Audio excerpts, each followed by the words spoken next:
ఈరోజు నీకు చాలా తెలుసు, చాలా నేర్చుకుంటున్నావు, కానీ అడుగుతున్నా, పరిశుద్ధంగా జీవించే శాస్త్రాన్ని తెలుసుకున్నావా? నీ నోటిని కాపాడుకోగలిగిన శాస్త్రాన్ని కనుగొన్నావా? నీ శరీరాన్ని అదుపులో పెట్టుకోగలిగిన శాస్త్రాన్ని ఏమైనా తెలుసుకున్నావా? సైతాను శోధిస్తున్నప్పుడు, సైతాను కోరికలు నిన్ను వెంటాడుతున్నప్పుడు, నీ శరీరము నిన్ను తొందర చేస్తున్నప్పుడు, దానిని నీ కంట్రోల్లో పెట్టుకోగలిగిన శాస్త్రాన్ని నువ్వు పఠించావా?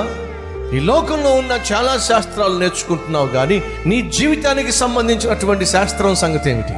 ఎలా కాసేపు ప్రార్థన చేయాలి, ఎలా కాసేపు వాక్యాన్ని ధ్యానించాలి, ఎలా వాక్యానుసారంగా జీవించాలి, ఏ విధంగా ఇతరులకు మాదిరికరంగా ఉండాలి, ఏ విధంగా ఇతరులను ప్రభు సన్నిధికి నడిపించగలగాలి, ఏ విధంగా నీకు తెలిసిన సత్యాన్ని తెలిసిన మాటల్లో నీ జీవితం ద్వారా ప్రభువు గురించి తెలియచేయాలి. నేర్చుకున్నావు ఈ శాస్త్రాన్ని?